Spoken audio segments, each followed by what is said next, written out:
Jojo, good to see you. You know, people are starting to say the name Sean Carter without catching any kind of repercussions. Not so sure I could drop the J word yet, but we're getting closer. It's been a very interesting week vis-a-vis our friend Voldemort. Before any of you get too disheartened, since the last time I saw you, he has won the ability to go in and argue to have this case thrown out. This is the case, in case you're just joining us, where a 13-year-old girl alleges that at a VMA after party, now originally she said that it happened in 2000. There's reason to believe, and a lot of people are speculating, that it may have actually been maybe a later version of the VMA after parties. Could have been 2003. Regardless, she alleges that she was essayed and violently R-worded by both Sean Carter and Sean Combs. There was another person there, only known as Celebrity B, and the people in the Diddyverse have been speculating wildly on who that might be. The name Jennifer Lopez gets leaked a lot. There was also appeared on a document that made people wonder. There's also some people that are thinking maybe it was a smokescreen thrown out by Spyro, the attorney for Voldemort, who, by the way, is in hot water himself, right? A lawsuit recently filed in Houston, Texas, is going to be going after him. It's a new lawsuit against Voldemort, and we're going to be talking about that too. There's a lot that is developing in this, but he filed to get this case thrown out. The girl alleges that when she left the Video Music Awards, she went to an after party at a White House that had a circular driveway. When she got there, she was asked to sign a non-disclosure agreement. Went inside and had a drink. The drink tasted like cranberry. It was a little bit bitter. And like so many other of these stories, she went and found a place to try to lay down because the room was spinning and she was feeling the effects of gamma hydroxybutyrate, or at least that's what it sounds like, GHB. The door opens and three people walk in. One, Diddy. The other two, Celebrity A, Celebrity B. This got refiled a month after it was originally filed, and Celebrity A was named as Sean Carter. So since then, he's done everything possible to try to get this thing thrown out. And he has been unsuccessful at every turn. The judge has shot this down. Now, this time she has said yes. And the world is in panic. I'm getting all kinds of emails. Tommy, you said they weren't going to throw this thing out. I don't think they're going to throw this thing out, right? So let's not get ahead of ourselves. You can't just show up in court and go, hey, let's argue this case because I think this ought to be thrown out. It's like what I'm doing with my friend Q right now. You file a motion and there you're asking the judge's permission to come before the court and argue to have this thrown out. The judge said, yeah, you can come before me and argue. What judge isn't going to say that? You're going to deny that so that on appeal they can go, we didn't even have a shot at this. We had legitimate concerns and the judge just blew it off. Of course the judge is going to say, absolutely, you can come before me and argue this. Just like when Rune Subramanian had the Diddy camp come in and talk, he answered every single question. What's the name of the security firm you're hiring? Are these former federal employees? How much are you paying these people? Would they be cut a check by Sean Combs, or would that go into some kind of an escrow so he wouldn't be getting paid directly from the person you're guarding? All of these questions, right? And pundits that day were going, they're letting him home. They wouldn't be asking these questions. They wouldn't be doing any of this stuff if he wasn't going home. And at the time I said, look, man, every one of these lawyers knows that this is going to be an instructor course in law school for the next 10 decades. Because it's the biggest thing to ever happen. They're going to pick it apart. They're going to go through it. They're going to talk about it. It's going to be like Monday morning quarterback, right? The law nerds of the world are going to take this thing apart and put it back together. You follow me? So every judge is going to do everything by the book. And that's exactly what this is. Now I got news for you. If you're saying, I don't know, Tommy, this chick went on to do an interview on television and she looked horrible, right? Let's keep it real. She did. Didn't she? Right? She's got the year wrong. Benji Maddox wasn't even at that award ceremony. She seems to have the year wrong. She describes a jumbotron, but in 2000, there wasn't a jumbotron outside at the VMAs. There's a lot of stuff on here that just doesn't add up. Guess what? That doesn't matter. Honestly, it doesn't. That's what a jury decides. A jury listens to all of this stuff and then decides whether or not, because the account, this is a person that said, give me a lie detector test. I was R-worded by these two guys. Give me a lie detector test. Now, I know they're not admissible in court. You're all going to tell me that. I know that. I'm not new at this, I promise. but the fact that she's willing to take it. You don't hear Voldemort going, hey, I didn't do this. Give me a lie detector test. Right? That would be pretty easy, wouldn't it? I didn't do it. Strap me up. She said, you can strap her up. Strap me up. Let's have this thing be over right now. But he's not fond of ending things. He's fond of hiding, which is why his son Ramir, who we met on this channel, can't even give him a mouth swab. Knock that out real quick, right? Just knock this out. Should be easy as hell. So don't get disheartened. Let's say, hypothetically, that the judge looks at this and goes, you're right. One of the other issues is put a pin where the Video Music Awards are, and then take a car 20 minutes in any direction, and you're not going to be in the right jurisdiction to bring this in the way that they did, to say this happened in Manhattan, and we're doing this and doing that. So what if the judge goes, no, I don't buy it. It's got to go, man. Got to go. Throw it out. Then what? Then what happens is Busby goes back to his office and says to one of his paralegals, hey, change that, would you? It's Jersey. Yeah, change that from Jersey and the date. I think we got the date wrong. Put sometime between 2000 and 2003. Think I'm kidding? The issue in this is whether or not this girl got SA'd by these people. And the courts, this is being brought to court on a law that was designed to not allow people like her to get screwed by the system, to not get time barred out by some statutes of limitations, or have big, powerful people say, this didn't take place in the right jurisdiction, right? 20-minute ride, no chance this was in Manhattan. No, we're not. Okay, that's not judging this on the merits of the case. That's not judging whether or not this girl was SA'd. We're talking about, and this is, by the way, you don't just go, hey, can I come into court and argue? You say, can I come into court and argue these points? And what they're going to argue, people, across the board are technicalities. Do me a favor. If you're going to be cool with this thing getting thrown out because of a time bar or something like that, put a 2 in the chat. Put a 3 in the chat if this looks to you like the rich steamrolling the poor once again, right? Because that's exactly what this is. And I'm going to make a damn good argument today that this is what this guy's done his entire damn career, right? He has a daughter. Allegedly, he has a daughter. And recently, allegedly, through Choke No Choke and some efforts have been put on for some other people, this daughter has kind of been recognized. She now has a nice new home, right?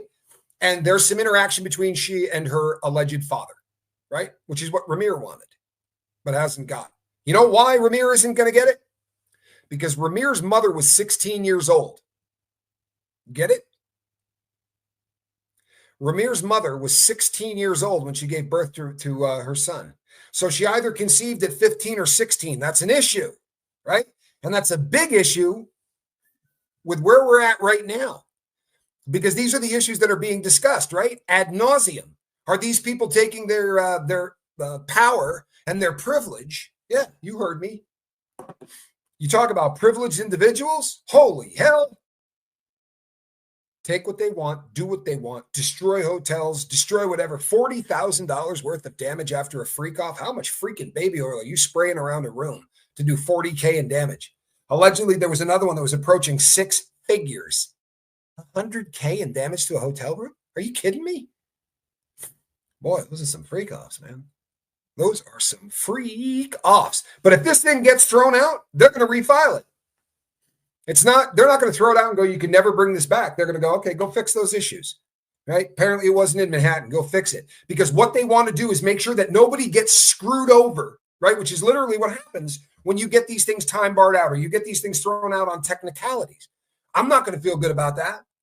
I don't think anybody else in the world is going to feel good about that. This girl deserves her day in court. And you know what? If she's full of crap, then she deserves whatever comes with being full of crap in court, right?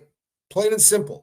But we have all said, I think I made you even put a hand up, that we were going to defer to the fact that these people, until they prove to us that this didn't happen, we're going to go with it did.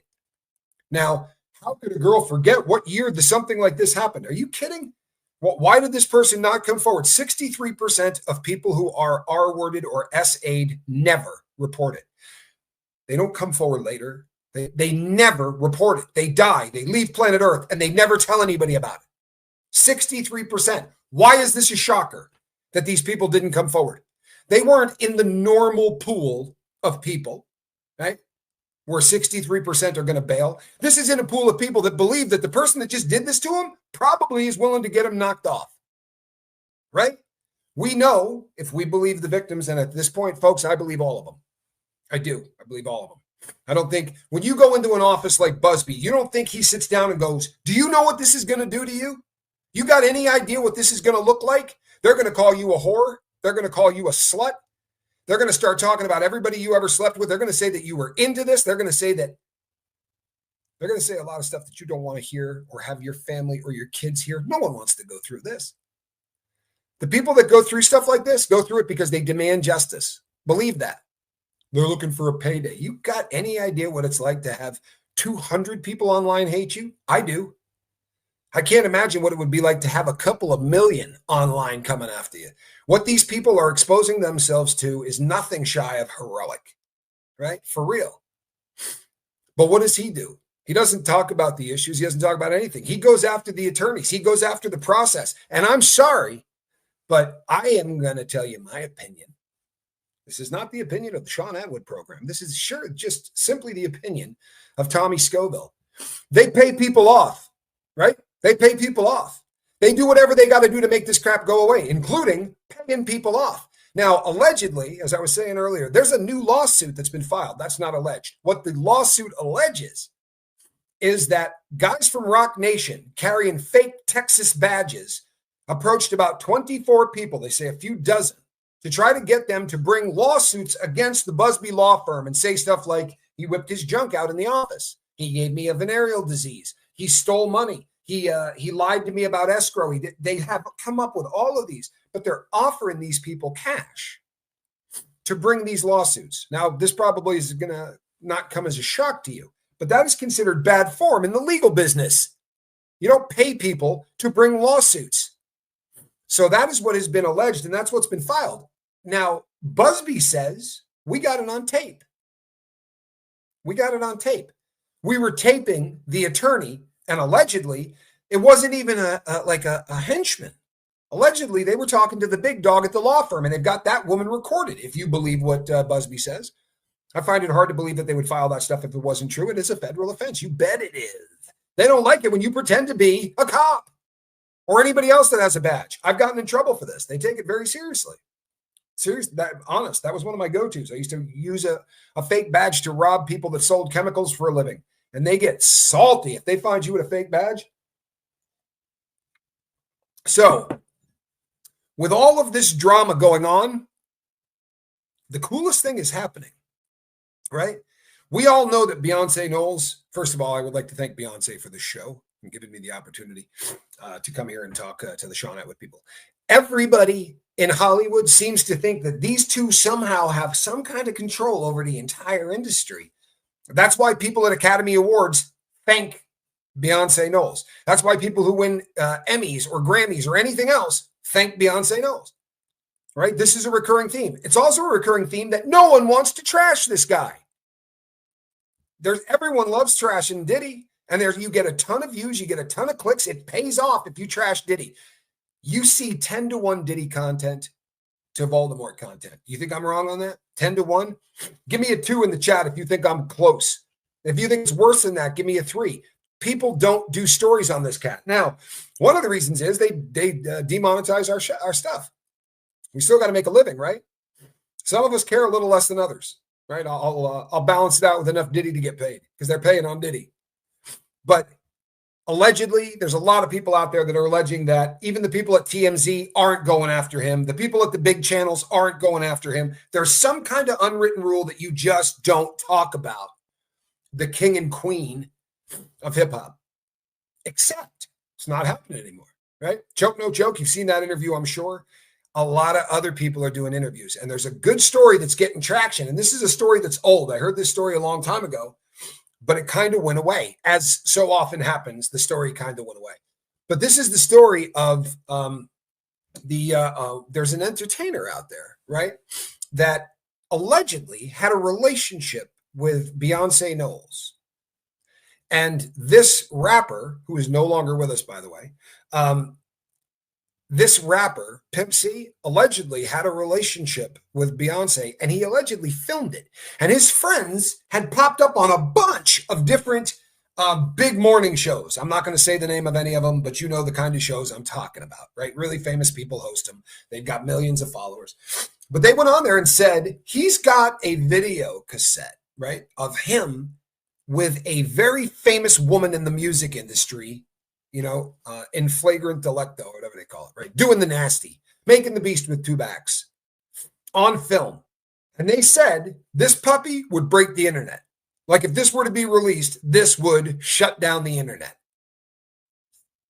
Now, who is the woman? Well, there's a lot of people that say that woman was Beyonce Knowles. And now this story's getting traction again. And like so many other stories in this thing, they're starting to ask questions about how this guy passed. He died of allegedly he died of a drug overdose, right? Sipping scissor up, right? Lean, they used to call it. It's a opioid opioid cough syrup, right? It also has promethazine in it. And I've done it. If you're a junkie, this is a really fun buzz. If you happen to be someone who is addicted to heroin, this is probably one of the things that are going to work. I love this, man. The Shaggy defense. It wasn't me. I saw you. You were on the floor doing it. It wasn't me. I got you on film. It wasn't me. No, but for real, this tape allegedly still exists, right? But Pimp C doesn't. And they had to break the door in to get in on this guy, right? They had to open the door to go in on the hotel room that he was in. And they said he was in a position looking like he was praying. Now, I'm a recovered junkie, and I struggle really hard with this. They said that complications of sleep apnea and the substance that he took. So sleep apnea, you understand the concept? The skin in the back of your throat catches, cuts off oxygen. Normally you go, right? And it wakes you up. It's like me putting my hand over your mouth. When the oxygen stops, you're gonna snap to it. Makes you uncomfortable. Unless you took so much dope that when you get to that point, instead of your body jerking to start that process, it just goes to the other side. It's called an overdose. About 300 of them a day are happening in the United States. Number one cause of death in our country. But I want to tell you something. You normally don't find the people in a praying position on their knees. See, that's a little bit against kind of how that mechanism happens. Normally that mechanism happens when your head starts going back, nodding out, and your throat closes off. The opposite, going toward the front, would kind of hold that airway open, right? It's kind of what you do when someone's starting to go through that process. You would push and throw it, try to get their head forward, right, and do sternum rubs on them. The last thing in the world, you would, it's not a position you find someone in. Then they said something else that was bizarre. I was reading the crime scene stuff this morning. They said when they first went in, they thought he had been shot because of the unbelievable amount of blood on his upper chest and neck area. That's, I find that odd as well. Now, I'm not a doctor, people. I'm a junkie, but I've been around a lot of people ODing, a lot. And occasionally, right, you'll see some blood that will come out of someone's mouth. It's spotting. It's not enough blood that you go, holy crap, did he get shot? And then you think to yourself, well, there's no way. If it looked like that, obviously when they investigated the crime scene, man, stop with that crap, right? Don't do that anymore. Don't assume anybody's investigating anything. Don't. These people got way too much money. I'm not kidding. I hate to be the conspiracy dude, but yesterday in the interview that we were doing with Ramir, this is the gentleman who's suing Voldemort for paternity, right? To prove that it is his father.